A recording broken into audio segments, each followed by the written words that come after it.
po natin sa inyo guys, sa lahat po ng makapanood sa atin ngayon. Tungkol po ito sa mga ipinapaabot po sa social media, lalo na si Sir Bronner Romeo na nagpapaabot na ipinapahanda po ang kanyang mga kasundaluhan dito sa Metro Manila. Kasi po meron lang po silang nakitang plano na hindi po maganda na mangyayari at magaganap. Sana po hindi po tayo magpapalinlang ngayon. Alam po natin kung sino po sila ang mga nagplano nito.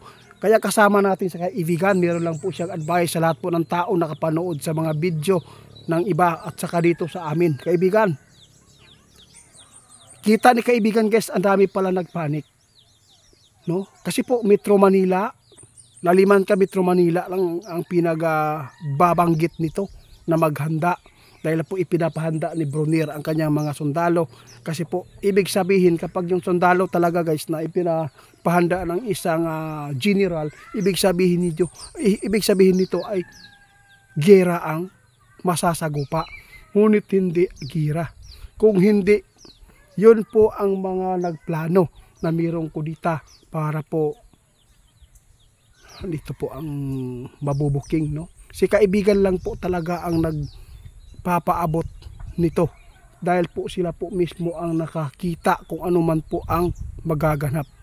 Huwag lang po kayong magpanik. Ito po ang sasabihin ni kaibigan po, pakinggan ninyo.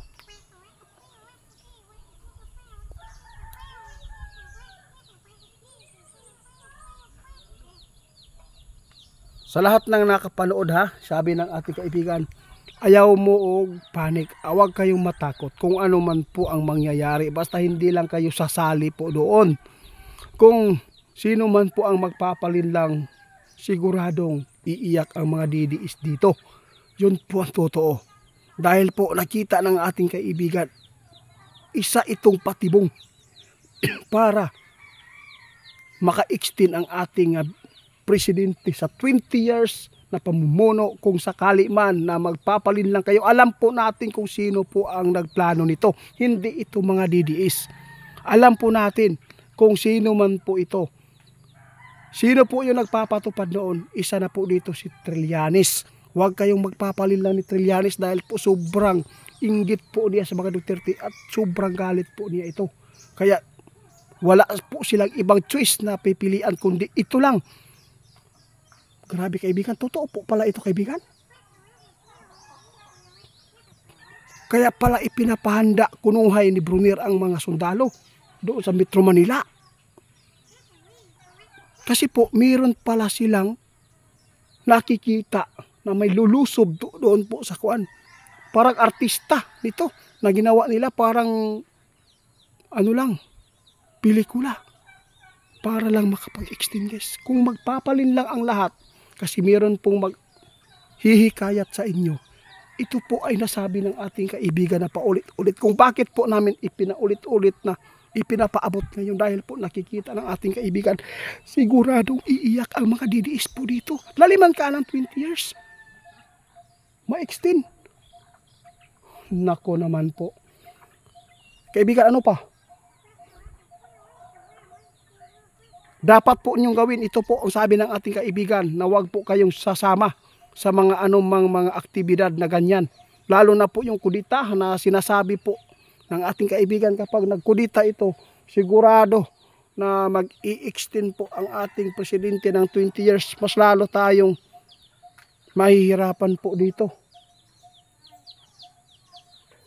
Brad, asan mo Brad? O si daan ka lang dito Brad. Kasi si kaibigan nagpapaabot muli. Grabe guys, hindi natin naasahan ito guys na makuha ng ating kaibigan. Dito sila na booking.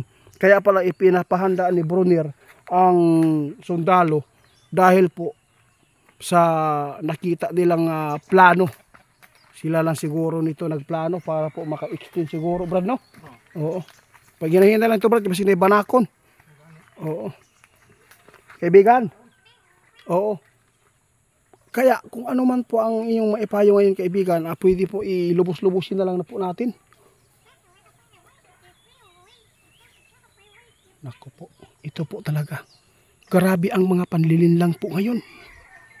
Ang mga taong inosentian kung hindi kayo makapanood sa video natin, kung hindi nyo ma-share ito, wala, isa na din po kayo nagbibigay ng kudita. Sino po ang papayag? 20 years po si BBM dito. Mag-comment po kayo sa video natin. Sinong iiyak dito? Ang mga sumusuporta kay Duterte. Kung magpapalin lang kayo, kung mayroon pong magsasabi, ngayon po, magsama po tayo na kukuha tayo, tatarget tayo ng tao na sasama sa atin, na mabuo natin ng 2 million o 3 million para po ay maggawa tayo ng people power, kudita, para po mapababa natin si BBM sa kanyang pwesto. Ngunit guys, ito pala ang plano nila para di maka-extend, para maka-iwas yung nagdiin sa mga Duterte. Kasi alam na po nila kung saan po sila pupulutin. Grabe si kaibigan guys. Dito po ninyo malalaman ang mga katalinuhan na nakikita ng ating mga kaibigan. Walang nakapagsabi nito kung hindi si kaibigan ninyo lamang. Salamat po talaga kaibigan. Napakalaking tulong nyo para po sa mga tao na mga inosente na mahikayat nito. Grabe pa. Medyo delikado tayo dito guys. Dahil po ay nabuking po natin ang mga plano. Dito po nyo guys. Hindi ko na lang babanggitin guys ha. Kung ano man po ang laman nito sa aking puso at sa aking isipan. Lalo na yung ipinapaabot ni kaibigan. Meron akong nakuhang ginawa dito ni Brunner kung bakit ito gawin. Naku po. Bakit po si Brunner lang nagpatawag nito? No. Alam po ninyo, kung didiis po yan si Brunner, ibig sabihin nito, parang hindi po yata, no? Para sa kabila nito, no? Kaya dapat po talaga hindi tayo maisahan. Kaibigan, sa lahat ng pag-share nito, sabi ng ating kaibigan, malaking tulong po yan sa lahat ng nahihirapan ngayon. Sige po. Sige po. Guys, nagpapaalam si kaibigan, meron po siyang importante ngayon na pupuntahan sa kanilang kaharian, no? Hanggang sa susunod, no? Para po ay makapaghanda tayo kung ano man po ang magaganap pa dito. Andito na po si Bro Larry, oh. Bro, sige, hidaan ka lang bro. Nakikiusap ako kay kaibigan. Kasi meron pong siyang ipinapaabot ngayon tungkol po sa mga plano ng mga... Oo, mag-inay lang ha. Basig ba, ulin nyo, magparaplin lang yun ka kay basig maligsan ka diha. Di ba kakita sa Bro Larry po sa mo ha. Oo kaibigan, salamat ha. Kaya ako ay lubos na nagpapasalamat sa nagpaabot din sa atin. Na meron po talaga siya nakikita din na muling nagpatawag daw si Brunner. Kaya ito po ang nakuha ni kaibigan ng mga plano dito sa ating bansa.